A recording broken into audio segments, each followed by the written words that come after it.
and welcome everybody to What Do You Believe? Again, I'm Devin Croner, your host, and I am so glad to have you with us today. In just a moment, we are going to be joined by a very special guest who is going to be sharing with us a unique perspective on dealing with grief. I'm excited to talk to our guest today, and I hope you learn something.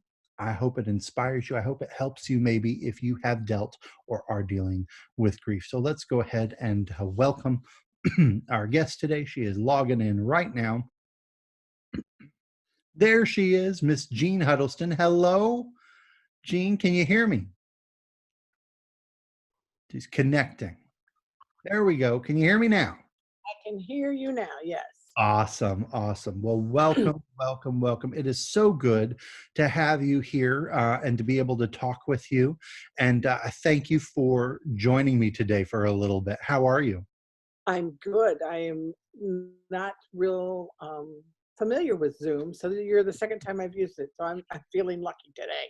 All right. Everything's working the way that it should be. So I want to start off just by giving a little bit of background about you and tell us a little bit about who you are and where you're from and all that before we get into talking about what we're going to focus on today. Okay, I was born in Quincy, Illinois. I always said that I was a river rat. We left there when I was 4 and moved to Decatur, Illinois. My father got a job in the mobile home business. Okay. Uh, he had 4 kids and had a new house and lost his job in Quincy, so he moved to Decatur, got a job there, and then he started his own business in Champaign a few years later. So we moved to Champaign, and I worked for him for 5 years, which is where I got my accounting degree, if so call it. He taught me accounting, which turned out to be a very good thing for me. Then I worked for him for 5 years. I got married to a guy in the Navy, lived in Florida and Tennessee and California. My son Paul was born in California. Then we moved back to Champaign, or I should say Mahomet. And I worked for the University of Illinois for 32 years. Wow. First at the U of I Library, and then I did 30 years at the Krannert Center for the Performing Arts as the Mm. director of business and uh, yeah, of business, and then retired about 10 years ago. So, Awesome.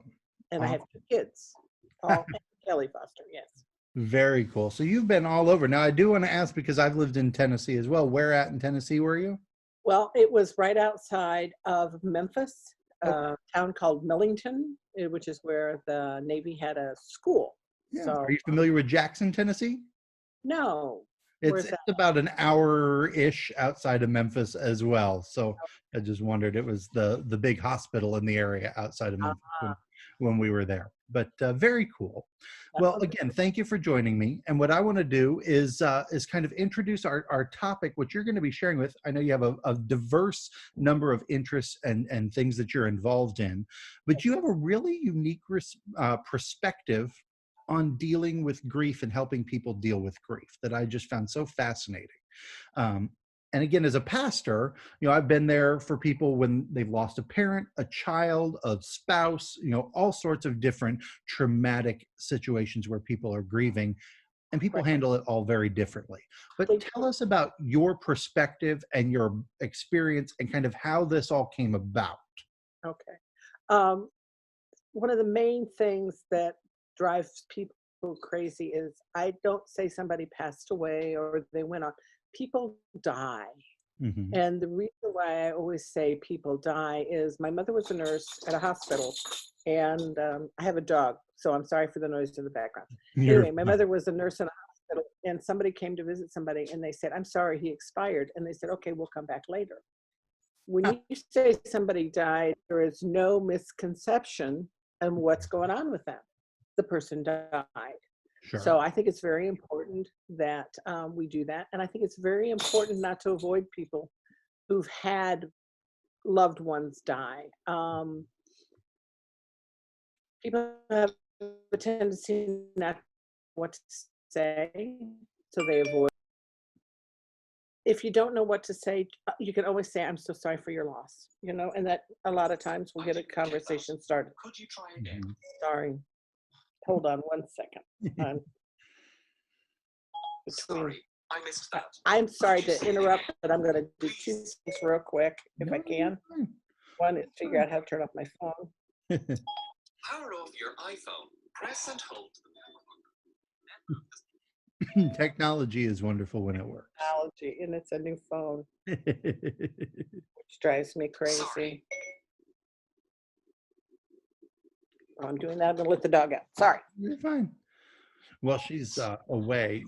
I'll say this as a pastor, experiencing going through grieving with people is very true. A lot of times people don't know what to say, and it's difficult.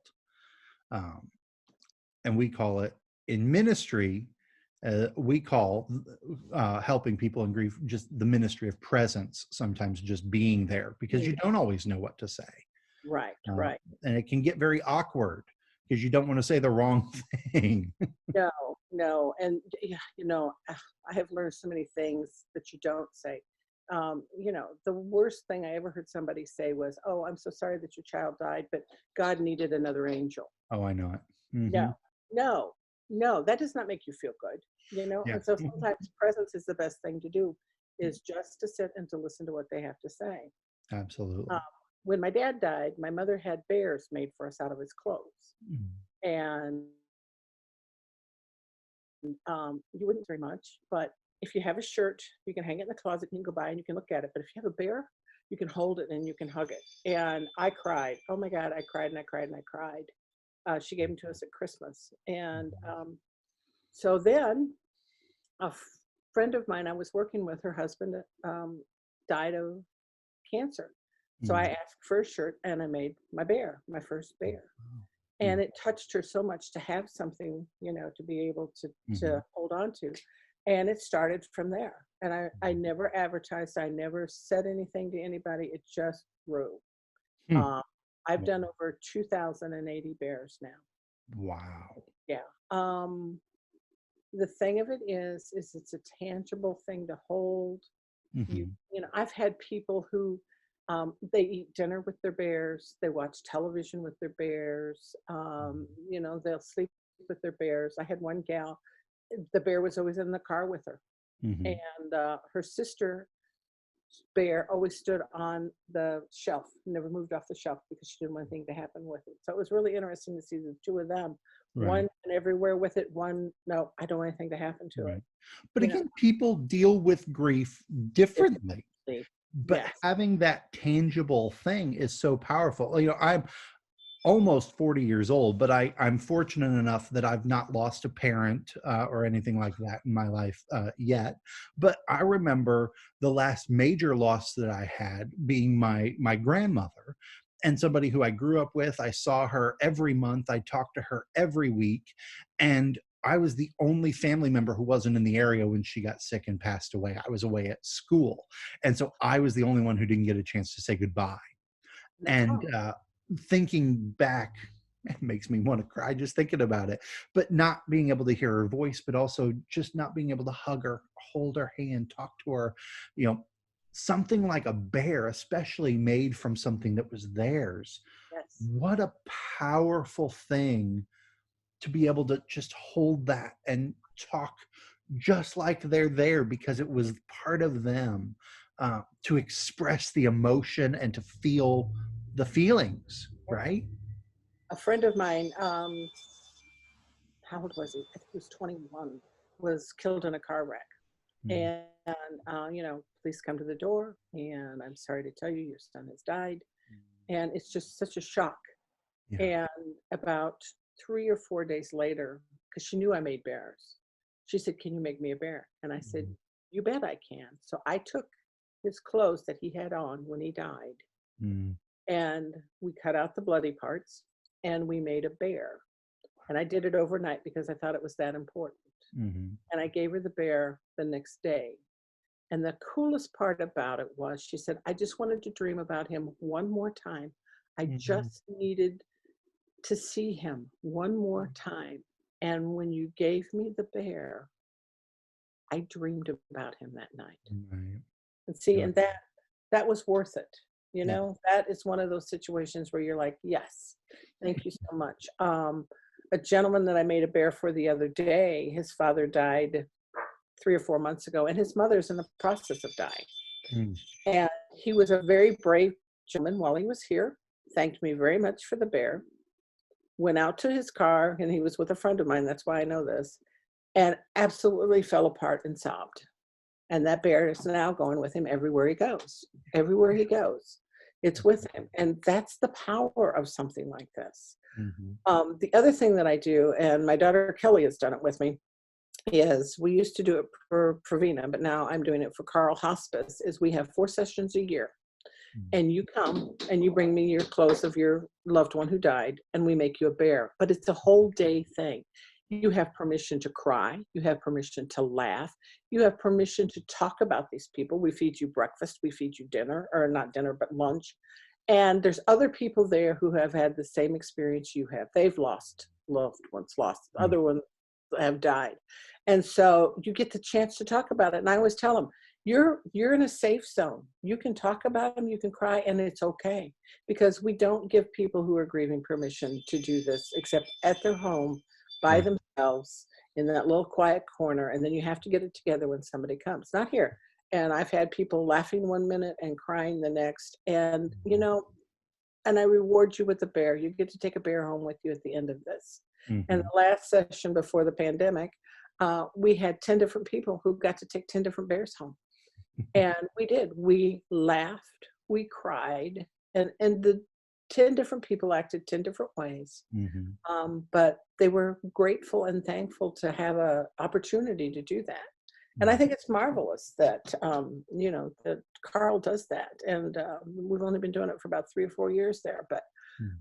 to be able to have that and that afternoon or that whole day to, it's about you. It's not about me. It's not about anybody else. It's about you and being able to grieve in a way that you're not allowed to in other places. Well, because you're exactly right. So again, as a pastor, somebody experiences a loss, and you go through the funeral, right? And all these people show up for the funeral, and it's very touching. And met very few families that they didn't appreciate that moment, but a lot of times they're still in shock. Number one. And Right. number two, they have to kind of put on the face. Like, I've been at a lot of funerals where somebody's lost a child or lost a spouse, and they're consoling everybody else. And there's no, I mean, I'm there as a pastor, and people are obviously loving on them and things like that, but it's not that moment where they really struggle. It's that night when they're by themselves. It's Right. 2 weeks later when nobody's around and nobody's checking on them anymore, Right. that they really, it just hits them, right? Is that what you experienced This too? is what I see a lot of times because I had one lady one time who lost a daughter, and it was 6 weeks after that happened. I had another lady, it was 25 years since her father had died. And the thing of it was, because, okay, 25 years later, she was in her 70s, I think. Hmm. Her sister was jealous she didn't have a bear, and so it doesn't matter how long Hmm. if you don't get those times. And and we don't allow people to grieve because we don't know how to deal with them, and it's like, oh, what do I say, what do I do, oh, this is Hmm. uncomfortable for me. Well, It I'm is. to the point where practice, if you practice at anything, you get better at it. Hmm. Just take the time to. So when somebody loses someone, and they, how do you go to them? Do they come to you? Does a family member reach out? Like, how does the process initiate for you to make a bear? It is amazing how many different ways it comes through. I one day just had a box show up at my front door. Somebody said, "You made bears. Would you please make me some?" I'm like, "Boy, you're brave," because once somebody dies, those clothes are not going to be coming in anymore. And so that was the weirdest one. Was they just showed up. Hmm. Normally they will say, "Well, I had a bear made, and I know a lady who makes bears," or Hmm. I've had friends who say, "Hey, a friend of mine." Um, a lot of it I've had through Facebook. Somebody has seen one of my bears on Facebook, and they're like, "I'm on Facebook. I saw one of your bears." Da da da da da da. Wow. I've had the hospice is a big place. They send Mhm. out notifications, and they have had a little blurb that they will do that as a service. I started doing that, not for Carl, but for Verena, from Mhm. an ad in the paper. They needed people to sew for bears. I can't do as much as I used to because I've done so many, my hands are shot. But Right. I do a few, and then I always do with Carl. 2000 though. I mean, how many years have you been doing this now? My dad died in 2005, and I started after that. So that's been 15 years. Wow, 2000 plus bears in 15 years. And you do this yourself, right? You don't have a team of people, you don't have, folks in your basement making them for you or anything like that. The only thing, when my kids were living at home, they had to help cut out bears. And one set of bears that I did were not grieving bears. I call them comfort and joy bears. They were bears for a friend of mine who's a minister down in Southern Illinois, works with very poor people. So Mhm. she needed 100 bears to give away at Christmas. So I said, sure, not a problem, because she told me a year in advance. Well, September rolled around, and I'm like, better get started on that. And so a lot of people helped with those because I waited so long, and we made 100 bears for her to give out down there. That's cool. Now, I mean, how big are the bears? Are they little, like you hold it in your hand? Or are they teddy bear size? Or- They're teddy bear size. I have 3 different sizes, and most of them are a 12-inch bear, Mhm. which is it's a nice size bear, and it's nice to hold. Mhm. Um, I've done a couple for babies, and babies Mhm. are very small. And so there's a smaller bear for that. It's probably about 8 inches tall. And then some people will give me like a Harley Davidson shirt that has these huge pictures on them that don't fit on the 12-inch bear. So there's like a 16-inch bear that I have also done. Wow. But most of them are the 12-inch bears, which is a really nice, I mean, it's a huggy kind. And I'm really particular about the stuffing. And stuffing is like stuffing is stuffing. Why do you care? Some stuffing, when you get it, it ends up being lumpy. So the stuffing Mhm. that I use is little bitty pieces. Hmm. And so it's soft and it's huggable. And I like that a lot. Yeah. Have how long does it take you to make a bear usually? Man, if I'm on a path, I can do one in 45 minutes. Oh wow. Like cutting it out from the clothes and everything? Well, but after 2000, you got a pretty good idea where you go. That's fair enough. That's fair enough. Hair took over 8 hours. Oh, okay. So you've refined the I've process. refined the process. And it's like, I'm even down to the point of when you cut out the shirt, how to cut it out and how you can, you kind of see things in it. And, oh, that would be cool. So if you put Mhm. that on the foot or that on the arm, and, oh, if you cut it this way, you can get this on it. And so you go through that whole thought process. And it's like anything else. You do it enough, it's like, yep, got an idea for that. Sure. And Okay. just kind of fun. What's the weirdest thing you've been asked to make a bear out of? The weirdest thing, uh, the worst was an old fur coat, because people think that a fur coat would be great for a bear. Mhm. But fur coats are like 50 years old. So Right. all the pelts are rotting away. So they don't stay together. Mhm. Um, so that's the worst. And I will not do those. I've had linen. I guess the weirdest one was the only thing that they had left was a couple pairs of underwear. Oh, So I made a bear out of underwear. wow. But it was, it was what they had. Mhm. Yeah. But then I'm Tell not. me some of the experiences. I know you mentioned a couple of stories, the guy just recently that sat in the car. Tell me some of the experiences, the way people have reacted. Do they usually cry? Do they smile? Do they get excited? I mean, talk about that a little bit. Yeah, it's a range. People react differently to things, and I have a poem that goes with it too. So I always say, if I can't get you with the bear, maybe I get you with the poem. But most people will cry, Mhm. or they'll start to cry, and then it's usually, and they grab and they hold, and Mhm. then the eyes close, and then it's just quiet for a little bit, and then they'll and look and go, oh my gosh, you know. They would wear this for da da da da da, or they would do this da da da da. One guy, it was his parents, their son had died, and he'd been a chef. Mhm. So I made bears with chef hats. And they were like, oh my gosh, that brings back memories. And you can just see the flood of memories. One lady had been married for over 50 years. And this is when my daughter was involved in helping to make. And the lady would not quit crying. Mm. She could not quit crying. And Mhm. so some people are like that.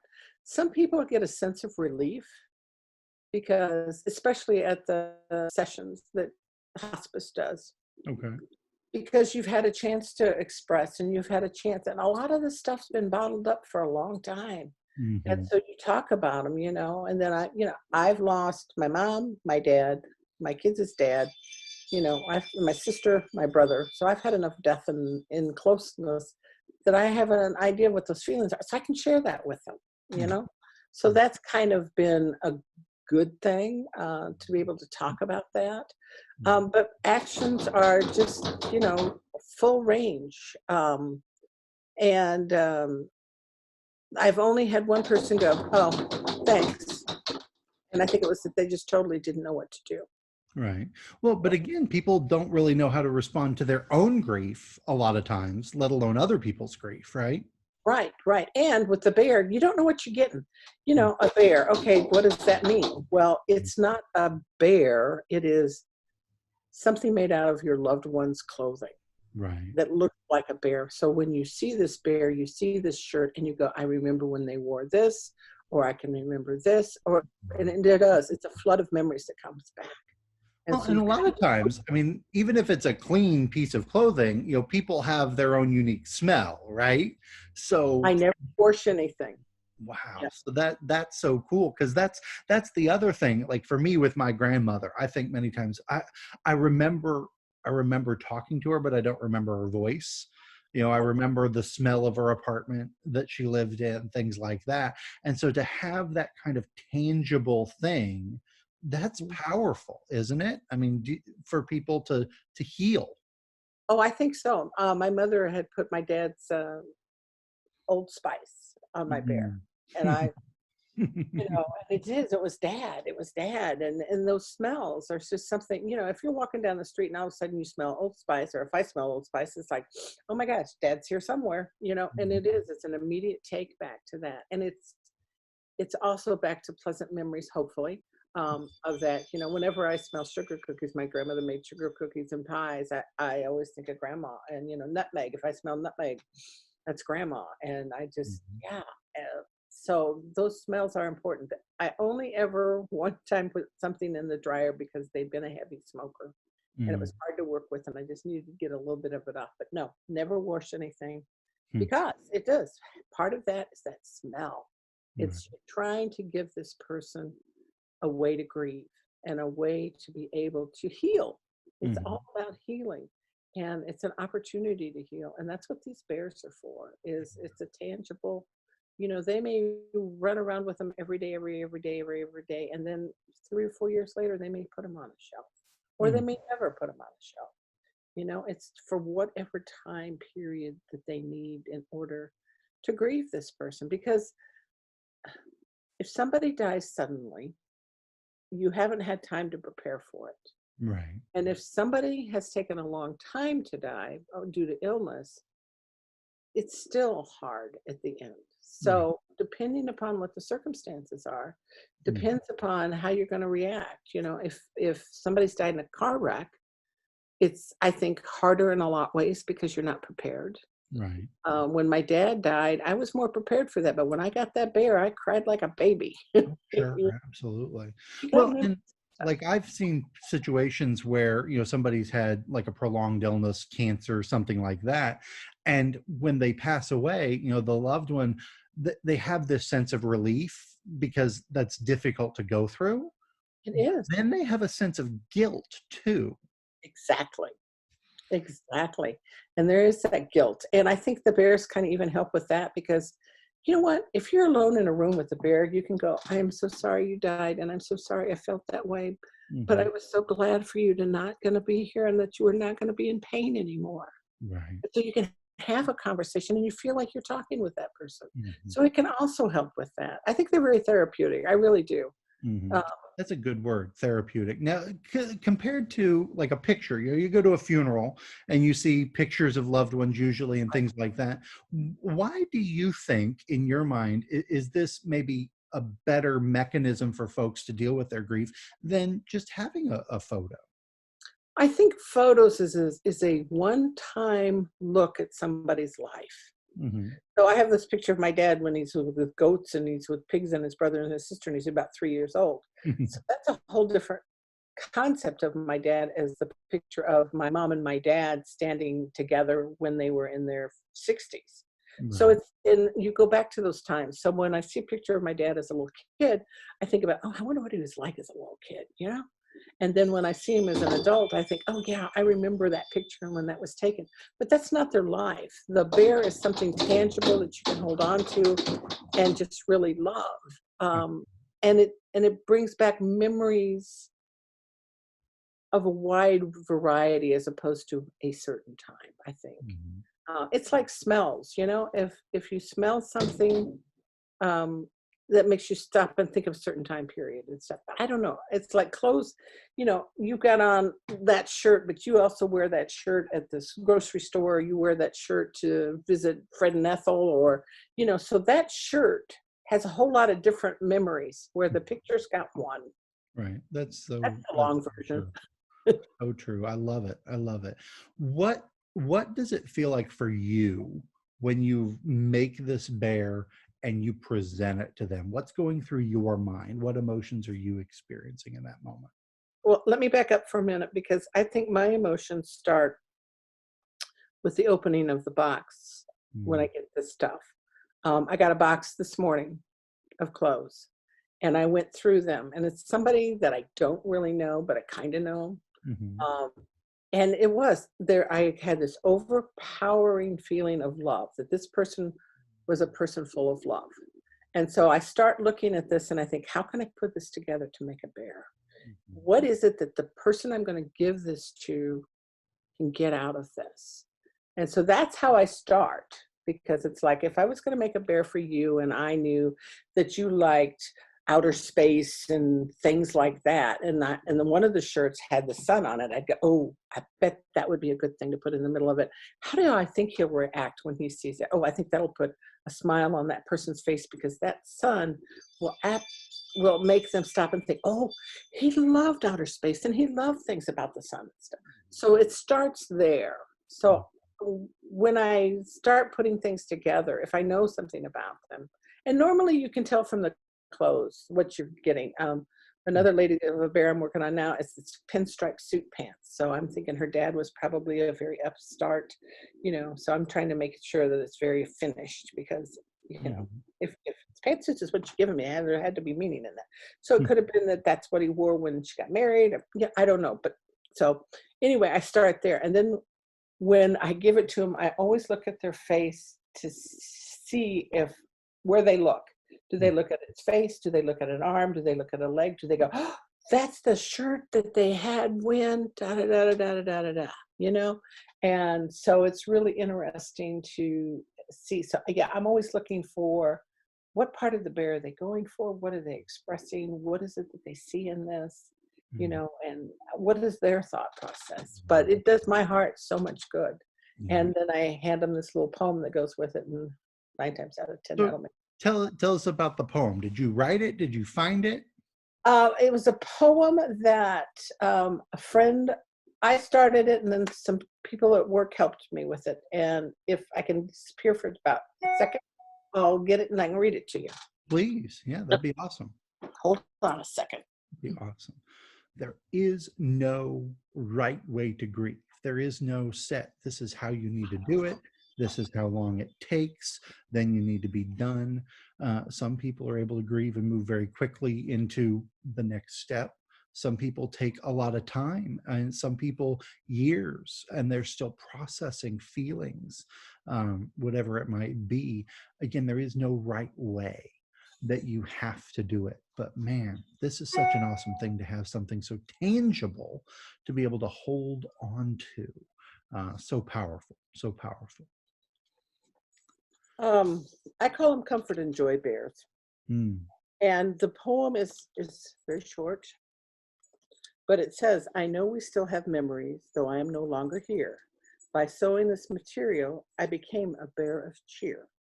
Place me on your pillow or set me on a shelf, and when you feel discouraged, I will do my best to help. Mm. When you see me, please remember all the good times that were shared.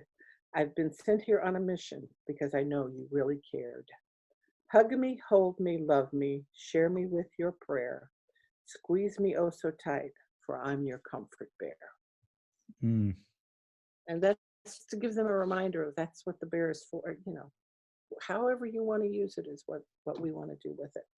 The other thing that I never did was I never charged for a bear. Oh, wow. And I have a reason for that. And I'm always leery of saying that because then people want to send me stuff, but I can't do what I used to do. I never wanted to put a price on grief. Mm. I have heard of people who one person had the person's ashes and they wanted a bear made to put in it, and the person charged them $500 for it. Mm. Um, a lot of these bears goes for $50 to $75 to $100. And I understand that some people are doing it for a living, and I mean, that's great. Yeah. Mm. God has taken care of me, and Mm. he gave me a good life and a good job and a good retirement. So I can do it without it impacting me financially. I don't want to put a price on your grief. I don't want you to not have a bear because you can't afford it. Mm. If you have 3 kids and you that need a bear, I want to be able to make sure that the 3 kids and you get a bear. I Wow. don't want to just say, nope, you can, they're $50. How much can you afford? Well, I can only afford $50. Well, then you get one. Mm. Mhm. I can't do that. That's not how I work. So I have never charged for a bear. I always tell people, if you pay for your bear, I will not let you have it. And the expression on people's face is like, what? I said, you give me money, I will not give you your bear. And they're like, I have to have my bear. I said, then keep your money. Mhm. Okay. And so I've done that. People who are persistent, I said, go donate it to some place that will do good, you know, or Carl Hospice or whatever. But I don't want to stop you from healing. Yeah. But again, that's something that is so ingrained in us that there can't be something for nothing, right? Nothing's free in this life. Hard And for people sometimes. it's hard to receive. It it's so much better to give.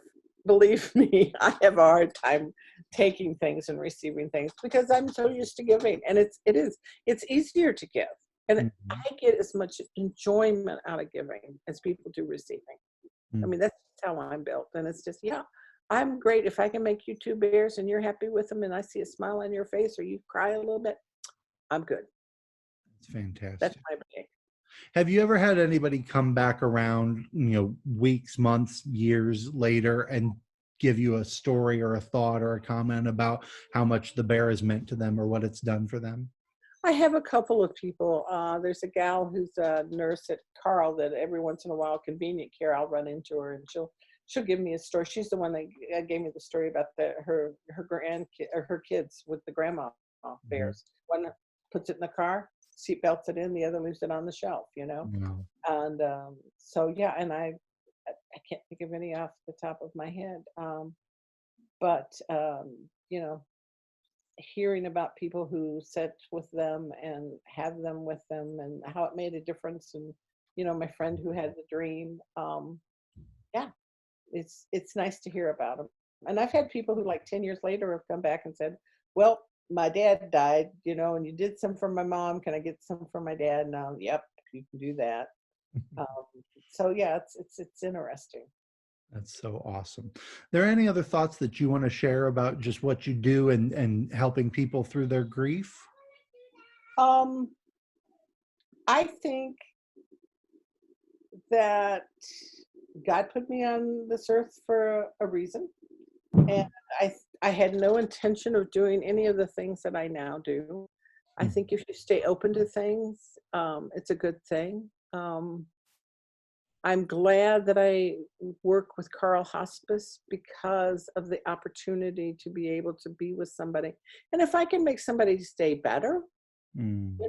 I'm all for it. And if I can give them permission to cry, I mean, it's been a long road. It's Yeah. 15 years of doing this, but it's like I feel good about it. I'm happy that I'm able to be able to do this with people. It's so Um, yeah, it makes my heart happy. It's so awesome. And what a wonderful, wonderful gift to help people in just kind of their most sensitive moment to feel.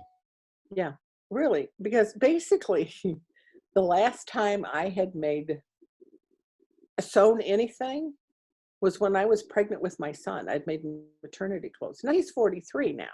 So I started beers years ago. I hadn't sewn for many, many, many, many years. And so to pick up and start again, and I've been through one, two, three, four, about 6 sewing machines. I finally decided to just buy cheap ones because they're not going to last. But yeah, there was a reason and a cause to do it, and you follow your heart. Mm, Follow your heart, and you will find that you can help people and make yourself happy. There's Nobody in always this a world way. is going to make you happy Yeah, except yourself. there's always a way to be a blessing to others, right? And yourself. Yeah. I get just as much out of it as they do. Seriously. I mean, for me to be able to hand you a bear and go, here, I've made you this gift. And it's a gift that is hard to come by, Yeah. because, and I've had people who say, I don't have any clothes. I said, have you got linen? Have you got pillowcases? And one lady found her mother's linen. And so we made bears out of linen. It's the memory factor. That's what you're going for, is the memory factor. Absolutely. So, So yeah. powerful. Thank you, Jean. Thank you so much for sharing this. This is, I've got all the feels right now just thinking about how people must experience this. It's such a wonderful thing that you do, and we can tell that you just love loving on people in their most vulnerable moment. I do. Thank Very you much so so. much. God bless you. I appreciate your time. Not a problem. I'm glad I could do it for you. Have a great day. Bye now. You too. Bye. And thanks everybody for watching. We appreciate it. We'll see you soon.